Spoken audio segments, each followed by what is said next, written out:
Astaghfirullah. Bismillahirrahmanirrahim. Assalamualaikum warahmatullahi wabarakatuh. Bihamdillahi wassalatu wassalamu ala rasulillah wa ala alihi wa sahbihi wa mawala wa la hawla wa la quwwata illa billahi wa ba'du.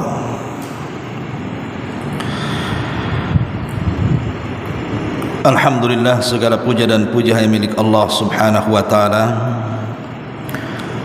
Salawat dan juga salam kita hadiahkan kepada Rasul kita Nabi besar Muhammad sallallahu alaihi wasallam. Karena kita berada di malam 10 bulan Muharram, artinya kita berada di malam Asyura. Maka malam ini kita akan menjelaskan satu peristiwa besar yang terjadi di tanggal 10 Muharram ini. Peristiwa apa itu? Dikenal dalam sejarah, peristiwa ini disebut dengan peristiwa Karbala. Apa itu Karbala? Karbala ini sebuah kota yang terletak di negara Irak. Jaraknya sekitar 100 km dari sebelah barat daya Baghdad.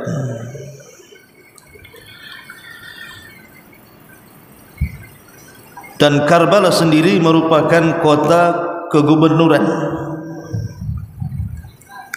di mana sekarang kaum Syiah menganggap kota Karbala itu sebagai salah satu daripada kota suci. Nama kota yang bersejarah ini sebenarnya berasal dari etnis Assyria, ada yang mengatakan Babylon ataupun Persia. Dahulunya dikuasai oleh orang-orang Nasrani, tapi kemudian diambil alih oleh Islam sampai hari ini. Peristiwa Karbala ini mengkisahkan tentang kisah tragis terbunuhnya hampir sebagian besar keluarga Nabi, terutama cucu kesayangan Nabi sallallahu alaihi wasallam, Husain putra Ali ibn Abi Thalib radhiyallahu anhu. Ma'asyiral muslimin yang dimuliakan Allah subhanahu wa ta'ala, sebelum saya menjelaskan tentang kisah Karbala ini, karena kisah ini erat kaitannya dengan sosok Husain ibn Ali radhiyallahu anhu, sedikit tentang keutamaan dan biografi Husain ibn Ali. Ma'asyiral muslimin yang dimuliakan Allah subhanahu wa ta'ala, dalam hadis Abi Sa'id Al-Khudri radhiyallahu anhu, Nabi sallallahu alaihi wasallam pernah mengatakan, Al-Hasan wal Husainu sayyida syababi ahlil jannah. Sesungguhnya Hasan dan Husain keduanya kelak akan menjadi para pemimpin anak-anak muda di sorga. Dan tentu ini menunjukkan fadilah dan keutamaan Husain ibn Ali radhiyallahu an di mata Nabi sallallahu alaihi wasallam dan di mata kita kaum muslimin, di mana dia kelak akan menjadi pemimpin kita kalau Allah takdirkan kita masuk surga. Wajar karena Nabi sallallahu alaihi wasallam sangat mencintai Hasan dan Husain. Dalam hadis Abi Hurairah radhiyallahu anhu, Rasul mengatakan, man ahabbal Hasana wal Husaina faqad ahabbani wa man abghadahuma faqad abghadani. barang siapa yang mencintai Hasan dan juga Husain, maka dia telah mencintai diriku, kata Nabi. Tapi siapa yang membenci keduanya, sama saja dia telah membenci diriku. Lihat bagaimana luapan hati Nabi SAW menunjukkan kecintaan yang luar biasa kepada Hasan dan Husain ini. Bahkan Nabi SAW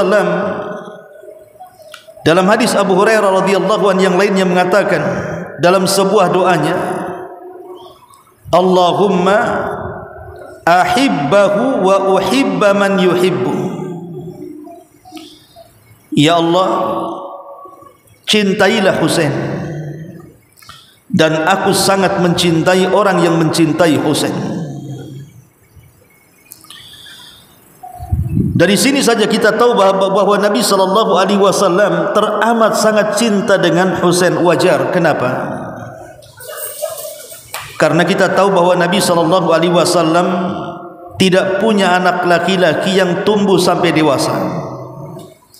Semua anak laki-laki Nabi SAW meninggal di waktu bayi. Dimulai daripada Qasim, disusul dengan Abdullah, dan yang terakhir putra Maria Qibtiyah Ibrahim, putra Nabi SAW. Semua meninggal di waktu bayi. Dan tentu ada hikmah kenapa anak-anak laki-laki Nabi SAW tidak sampai tumbuh menjadi dewasa. Karena umumnya setiap anak Nabi itu pasti menjadi Nabi.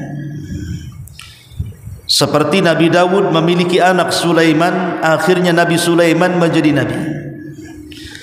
Nabi Ibrahim alaihi salatu wassalam memiliki putra Ishak dan juga Ismail, keduanya menjadi Nabi. Kemudian Ishak memiliki putra Yakub, Yakub menjadi Nabi. Dan begitulah umumnya anak Nabi biasanya menjadi Nabi. Sementara Nabi SAW dalam sabdanya mengatakan, La nabiyya ba'di, tidak ada Nabi sepeninggalku. Makanya di antara hikmahnya, kenapa putra-putra Nabi SAW meninggal di waktu bayi? Karena dikhawatirkan akan menjadi Nabi. Padahal tidak ada Nabi setelah Nabi kita Muhammad SAW. Lah karena inilah Nabi SAW bersedih.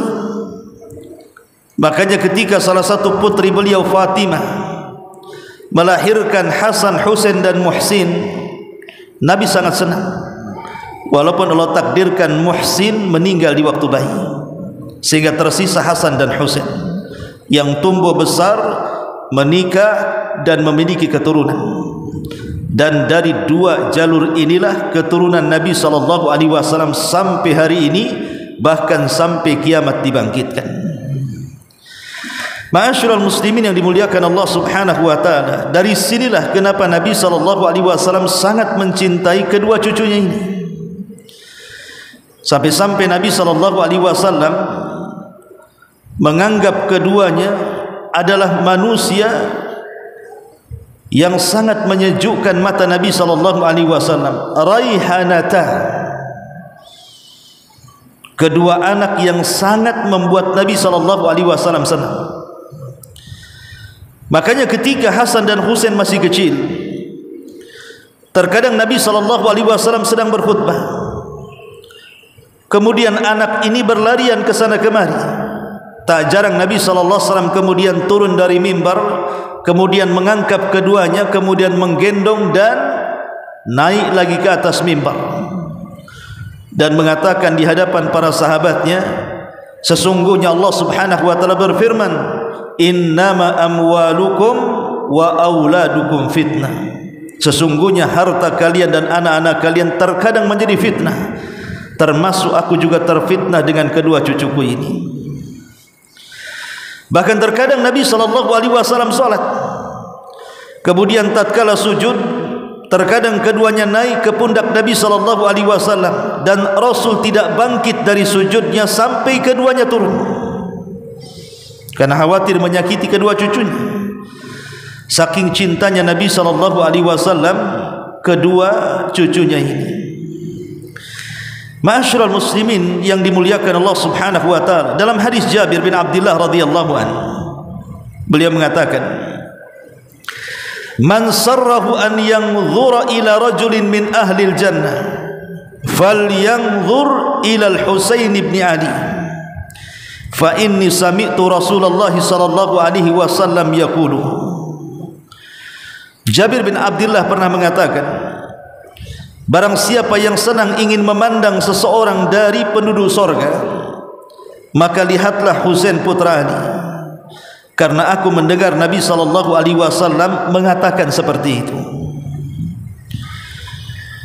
Dan tentunya banyak lagi hadis-hadis dan juga riwayat-riwayat yang menjelaskan tentang keistimewaan baik secara umum atau secara khusus kepada cucu Nabi sallallahu alaihi wasallam Hasan ataupun Husain radhiyallahu anhuma. Tapi dalam peristiwa Karbala ini hanya menceritakan satu cucu Nabi sallallahu alaihi wasallam, Husain. Karena peristiwa Karbala tidak menyangkut Hasan. Karena ada yang mengatakan bahwa Hasan putra Ali ini meninggal, ada yang mengatakan diracun, dan ada yang mengatakan juga meninggal karena normal, ya sakit kemudian meninggal. Tapi peristiwa meninggalnya Husain ini berbeda dengan abangnya Hasan, penuh dengan kisah-kisah yang menyedihkan. Lalu bagaimana kisah Karbala ini bisa terjadi? Secara singkat saya jelaskan. Kita tahu bahwa masa kekhulafaan Khulafaur Rasyidin itu hanya 30 tahun, dan itu berdasarkan sabda Nabi sallallahu alaihi wasallam bahwa Khulafaur Rasyidin ini akan berkuasa hanya 30 tahun saja. Dan benar, setelah kemudian Abu Bakar Siddiq radhiyallahu anhu berkuasa menjadi khalifah pertama dalam Islam. Kemudian Abu Bakar meninggal, diganti Umar radhiyallahu anhu yang merupakan awal yang pertama kali dijuluki Amirul Mukminin. Kemudian Umar radhiyallahu anhu meninggal, digantikan Utsman ibn Affan yang mendapatkan julukan Dzunuraini, dua pemilik cahaya, karena menikahi dua putri Nabi sallallahu alaihi wasallam, Ruqayyah dan Ummu Kulthum. Kemudian Ali meninggal, Utsman meninggal, jatuh ke tangan Ali radhiyallahu anhu.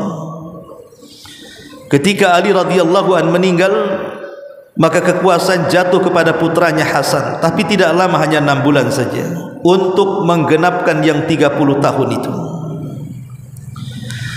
Setelah kemudian Hasan berkuasa sekitar 6 bulan saja, kita tahu bahwa kematian Utsman ibn Affan di tangan kelompok Sabaiyah ini menyisakan dendam yang luar biasa bagi keluarga Bani Umayyah, terutama kepada Muawiyah bin Abi Sufyan yang ketika itu menjadi gubernur sekaligus jenderal perang yang diletakkan di Syam. Ketika mendengar Utsman meninggal, darahnya mendidih, dan dia minta siapapun yang terlibat dalam pembunuhannya ditangkap dan diadili. Sementara Ali radhiyallahu anhu yang ketika itu sebagai pengganti sah daripada Utsman ibn Affan, Khalifatur Rabi'ah, khalifah yang keempat, berbeda ijtihad dengan Muawiyah. Ali menganggap bahwa para pembunuh Utsman itu cukup banyak kekuatannya, kalau ditangkap maka akan terjadi kerusuhan di mana-mana. Maka Ali radhiyallahu anhu berijtihad bahwa kumpulkan dulu kekuatan, baiat diriku menjadi khalifah yang sah, termasuk juga dari para tentara yang tinggal di Syam. Baru setelah aku menjabat menjadi khalifah, kita tangkap satu persatu siapa pembunuh Utsman. Tapi Muawiyah berbeda pendapat, tidak mau. Tangkap dulu baru saya baiat. Kata Ali, baiat dulu baru kita tangkap. Berbeda pendapat, sehingga terjadi peperangan yang disebut dalam sejarah dengan perang Siffin, disusul dengan perang Jamal. Lah ketika Ali radhiyallahu anhu kemudian terbunuh, dibunuh seorang anak muda Khawarij yang bernama Abdurrahman ibn Mulzam, seorang pakar Quran tapi seorang yang sadis, membunuh Ali berdasarkan prasangkanya bahwa Quranlah yang memerintahkannya. Begitulah orang-orang Khawarij sadisnya, membunuh Ali radhiyallahu anhu. Kemudian Hasan pun berkuasa Saat Hasan berkuasa, orang-orang yang kemudian dahulunya para pendukung Ali radhiyallahu an berkumpul kepada Hasan untuk membalaskan kematian Ali radhiyallahu an dan melawan Muawiyah yang berkuasa di Syam. Tapi Nabi SAW sudah bersabda tatkala hidupnya, ketika menggendong dua cucunya Hasan dan Husain, Rasul mengatakan, di antara kedua cucuku ini akan ada yang mendamaikan dua kekuatan yang hendak berperang. Maka Hasan pun kemudian teringat dengan sabda Nabi SAW itu. Maka dia pun tidak jadi memimpin perang pasukan ayahnya untuk melanjutkan peperangan melawan Muawiyah bin Abi Sufyan. Dia lebih baik turun tahta dan mengembalikan kepada Muawiyah sebagai raja pertama dalam Islam. Karena kehilafaan itu cuma 30 tahun saja. Setelah 30 tahun sudah tidak ada lagi kekuasaan Khulafaur Rasyidin. Yang ada hanyalah mulkun wa rahmah, kerajaan demi kerajaan, sampai yang terakhir runtuhnya Turki Utsmani di Perang Dunia Pertama, sehingga tidak ada lagi kerajaan, berakhirlah di Turki Utsmani. Tapi kerajaan yang pertama berdiri adalah kerajaan Bani Umayyah. Raja pertama adalah Muawiyah bin Abi Sufyan, karena ketika itu Hasan turun tahta dan menyerahkan kekuasaannya kepada Muawiyah. Tetapi karena Muawiyah adalah sahabat Nabi, penulis wahyu Nabi SAW, dan Rasul mengatakan mulkun wa rahmah, kerajaan yang penuh dengan rahmat, makanya sekalipun Khulafaur Rasyidin tidak berkuasa dan berganti kepada sistem kerajaan, tapi Muawiyah berhasil menyatukan seluruh kaum muslimin, sehingga tahun kekuasaannya disebut dengan Amul Jamaah, tahun persatuan. Tidak ada lagi peperangan. Bahkan Muawiyah berhasil membawa pasukannya sampai ke daratan Afrika, sehingga Islam menyebar luas kemana-mana. Namun sayang, Muawiyah tidak memiliki putra kecuali satu, namanya Yazid bin Muawiyah. Itu karena pisau yang menusuk di badan dia saat pembunuhan 3 sahabat mulia yang dikepalai oleh orang-orang Khawarij dalam satu malam. Jadi orang-orang Khawarij ini memerintahkan 3 sahabat yang menurut mereka sangat wajib dibunuh. Pertama Ali radhiyallahu an, yang kedua Amr ibn As radhiyallahu an, yang ketiga Muawiyah ibn Abi Sufyan. Dalam satu malam Ali radhiyallahu an berhasil dibunuh oleh Abdurrahman ibn Mulzam. Kemudian Amr ibn As karena itu waktu itu sakit, sehingga digantikan oleh pengawalnya untuk menjadi imam salat subuh. Maka penggantinya yang dibantai dan dia pun selamat. Tapi Muawiyah sempat tertusuk, sehingga dirawat oleh tabib-tabib di zaman itu, dan tabib-tabib mengatakan bahwa Muawiyah penyakitnya parah dan dia tidak punya keturunan lagi. Sementara sebelum penusukan itu dia punya anak satu namanya Yazid bin Muawiyah, sehingga Muawiyah tidak punya putra kecuali satu, Yazid bin Muawiyah. Lah ketika Muawiyah berkuasa menjadi raja pertama, maka Muawiyah bin Abi Sufyan radhiyallahu an, katibu wahyi Nabi SAW, sebagai penulis wahyu ini, entah kenapa ketika dia sakit, dia punya kebijakan bahwa yang berhak menggantikan kekuasaannya adalah putranya Yazid bin Muawiyah. Dan ini sangat bertentangan, karena kita tahu bahwa dalam Islam harus ada musyawarah. Orang-orang yang memiliki kecerdasan dan akal, mereka berkumpul kemudian meletakkan siapa yang pantas menjadi pemimpin. Dan ketika itu selain daripada Yazid putra Muawiyah, banyak sahabat-sahabat junior yang kemudian sudah menjadi senior. Mereka layak dan sangat patut menjadi pemimpin Islam saat itu. Di sana ada Abdullah ibn Umar radhiyallahu an, di sana ada Anas bin Malik radhiyallahu an, bahkan di sana ada Hasan dan Husain. Kenapa Muawiyah kemudian meletakkan putranya meneruskan tahta? Tentu ini ijtihad seorang sahabat. Kalaupun Muawiyah salah, tetap dia dapat pahala. Kalau dia benar tentu dapat 2 pahala. Begitulah seorang mujtahid apabila berijtihad.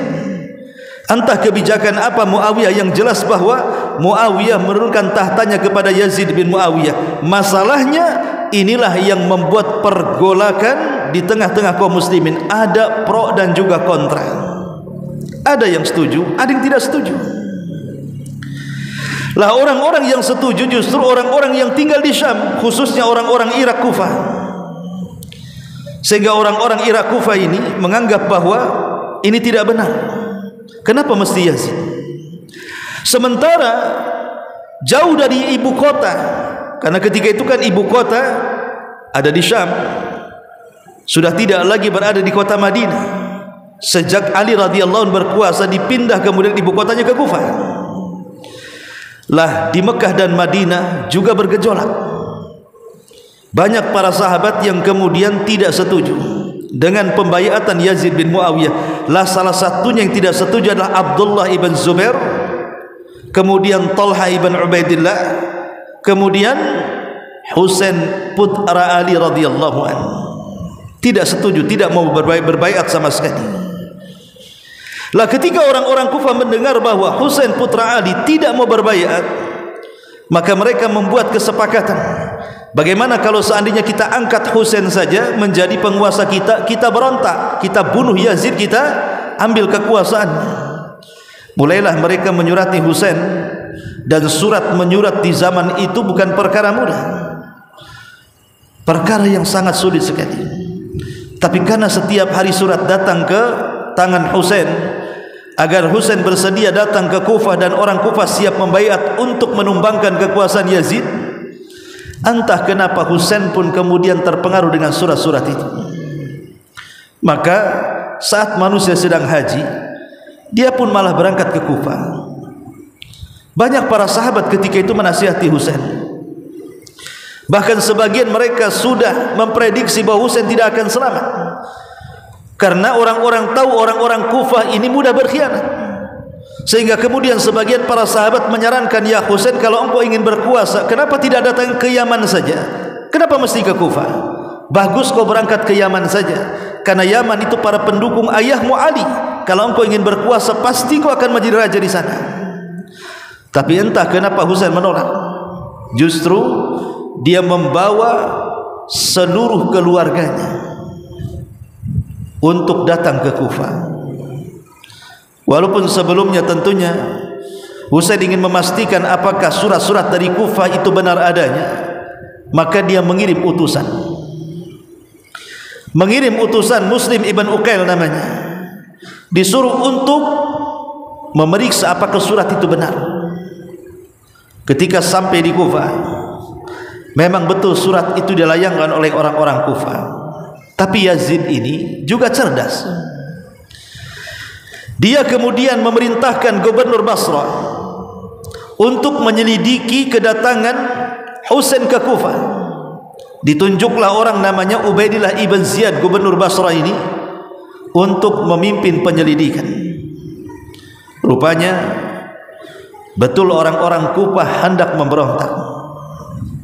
Dengan kelicikan Ubaidillah ibn Ziyad, akhirnya dia pun menyebar uang di mana-mana agar orang-orang Kufah menarik baiatnya kepada Husain dan berbaiat kepada Yazid. Sungguh luar biasa. Memang uang itu bisa merubah segalanya. Politik uang itu sejak zaman dulu sudah ada. Akhirnya orang-orang Kufah yang tadinya hendak berbaiat kepada Husain berbalik kepada Yazid. Kemudian Ubaidillah menangkap utusan Husain, Muslim ibn Aqil, dan mengeksekusi mati. Lah tentu kabar pengeksekusian matinya Muslim ibn Uqail yang merupakan utusan Husain tidak sempat sampai kepada Husain di Madinah, dan terkabar siar terbunuhnya itu setelah Husain berangkat membawa seluruh keluarganya. Subhanallah, 70 orang Husain berangkat, 50 keluarganya, ya 30 tentara yang melindunginya kemudian berangkat. Ketika sampai di sebuah tempat namanya Karbala di Irak sana, Husain bertanya kepada orang-orang, tempat apa ini? Maka orang-orang mengatakan Karbala. Maka Husain langsung mengatakan karbun wabala, pasti di tempat ini akan terjadi bencana, sesuai dengan namanya, Karbala. Betul rupanya, singkat cerita, rupanya Ubaidillah ibn Ziyad mengutus pasukan 1000 pasukan untuk menahan Husain. Pasukan ini sebenarnya kasihan dengan Husain dan meminta Husain untuk kembali ke kota Madinah, dan Husain sudah mau kembali ke kota Madinah. Dan ini sebagai bantahan kepada orang-orang yang kemudian menjadikan dalil Husain ini memberontak. Husain tidak memberontak, karena buktinya Husain ketika mendengar orang-orang Kufah sudah tidak berbaiat, dia tidak ingin lagi berkuasa dan ingin kembali ke Madinah. Masalahnya pasukan Ubaidillah dengan 4000 pasukan digabung dengan 1000 pasukan yang sudah mengelilingi Husain, rupanya bergabung kemudian mengepung Husain dan keluarganya. Disinilah kemudian terjadi pembantaian hebat, dan perangnya disebut perang Karbala. Tentunya tidak imbang. Bagaimana 5000 pasukan melawan 70 orang yang isinya hanya perempuan dan anak-anak. Hanya beberapa 30 orang dewasa yang bisa berperang, tapi mustahil mereka akan menang. Yang dilawan ini pasukan terlatih, 5000 pasukan. Makanya dengan kejam mereka dengan mudah membantai satu persatu keluarga Nabi SAW.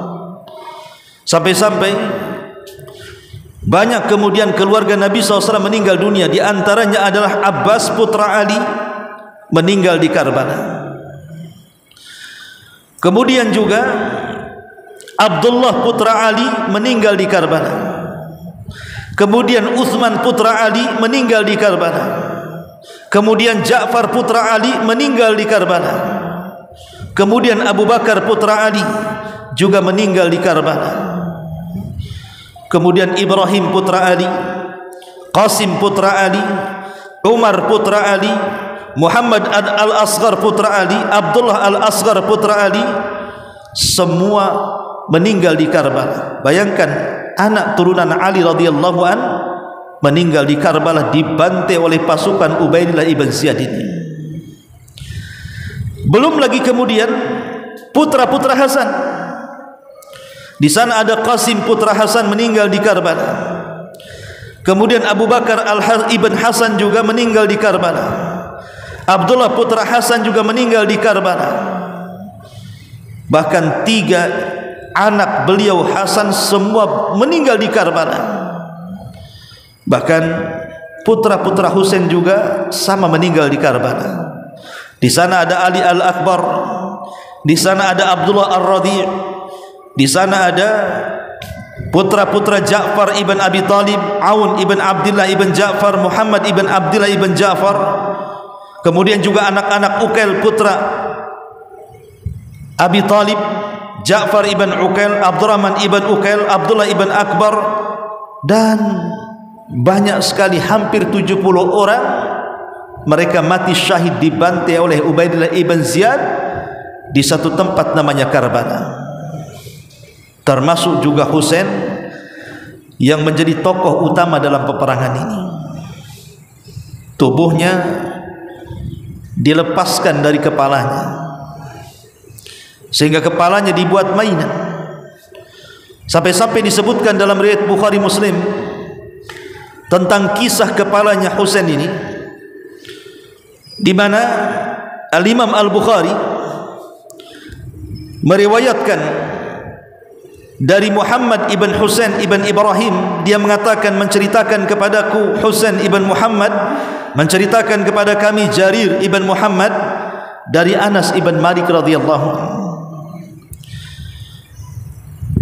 Dikatakan kepada, atau Anas radhiyallahu anhu mengatakan, saat kepala Husain dibawa dan didatangkan ke hadapan Ubaidillah ibn Ziyad, kepala itu diletakkan di atas bejana.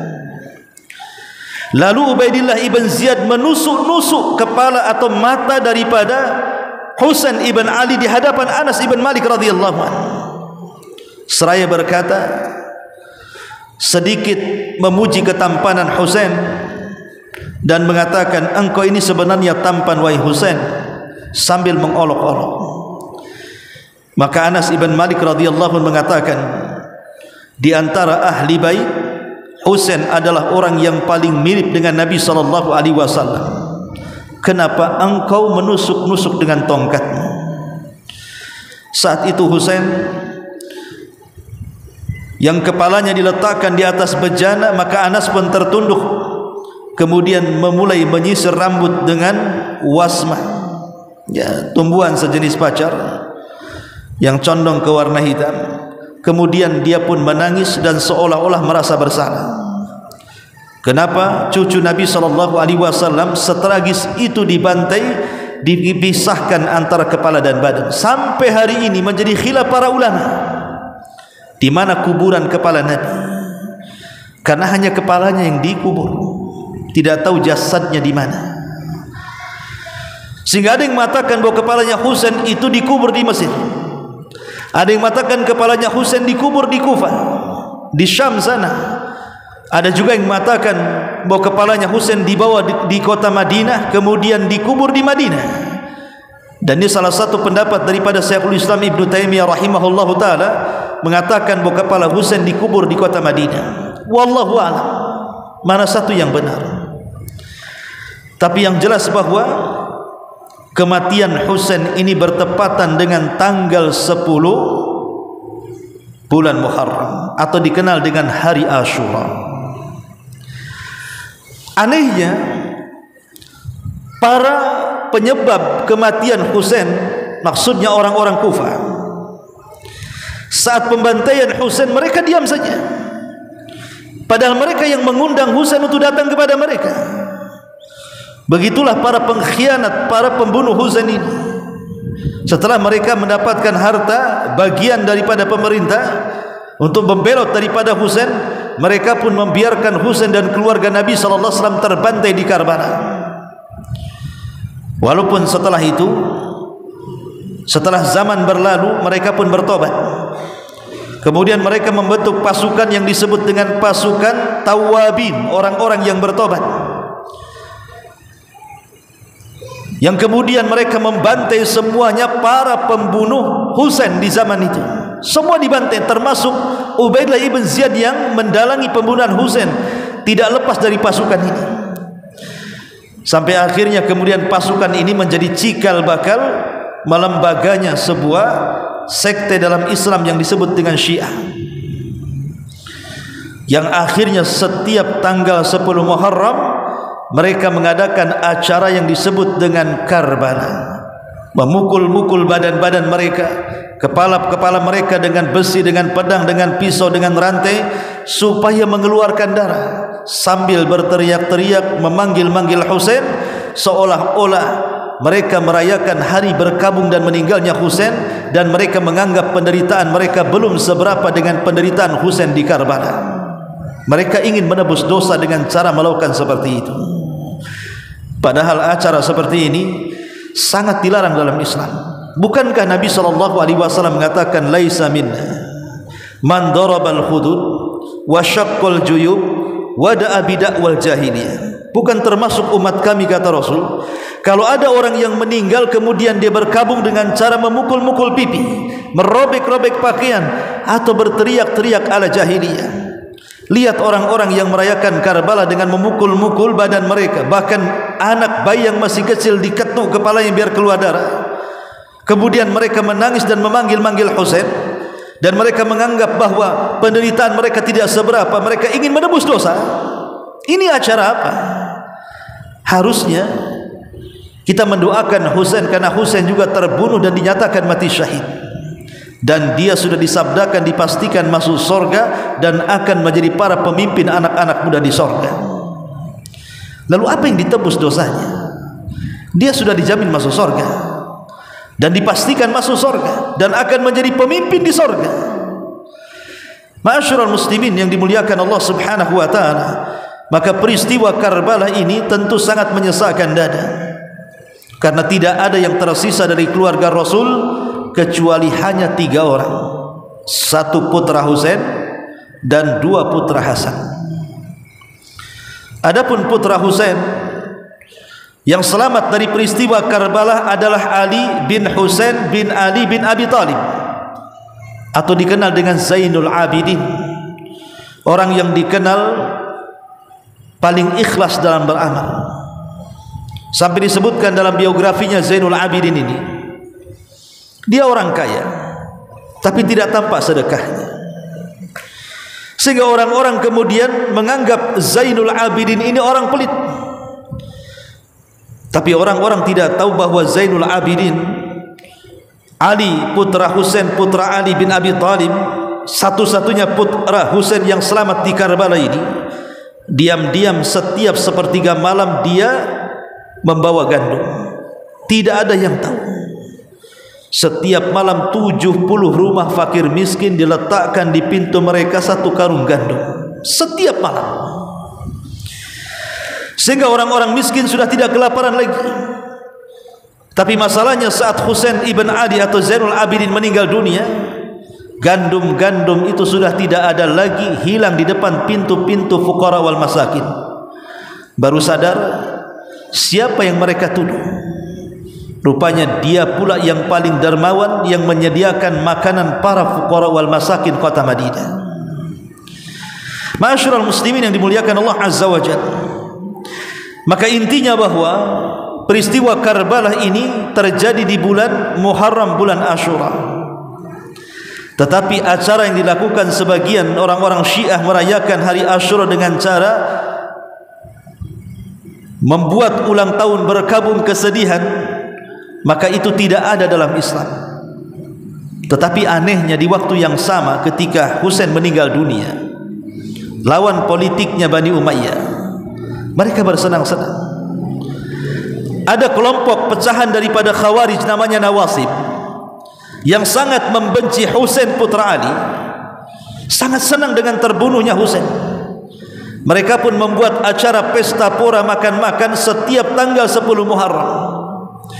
Jadi 10 Muharram ini ada 2 hari raya besar. Yang satu hari raya merayakan kematian Husain dengan cara berkabung dan sedih, kemudian memukulkan badan-badan mereka dengan besi, tongkat, rantai dan yang semacamnya sehingga mengeluarkan darah-darah mereka.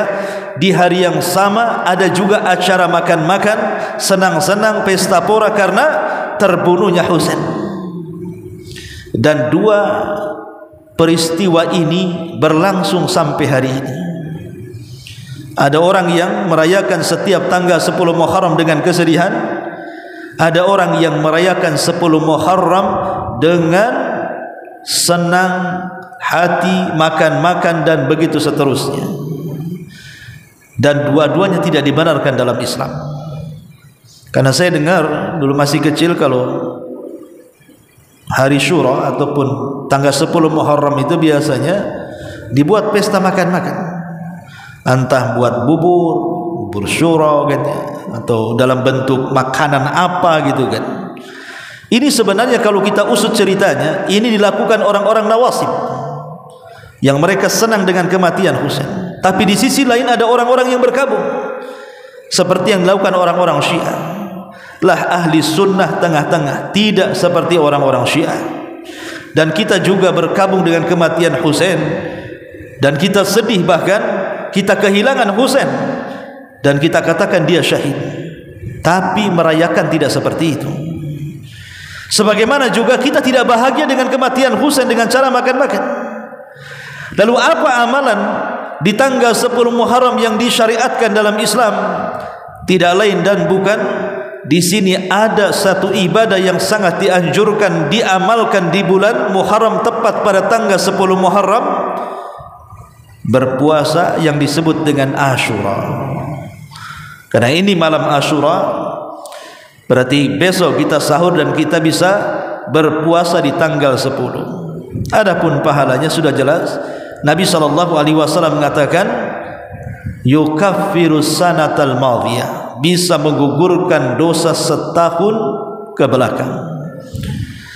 Inilah di antara peristiwa Karbala secara singkat yang bisa sampaikan, mudah-mudahan manfaatnya. Subhanallah bihamdika asyhadu an la ilaha illa anta astaghfiruka wa atubu ilaik. Allahu taala alam. Assalamualaikum warahmatullahi wabarakatuh.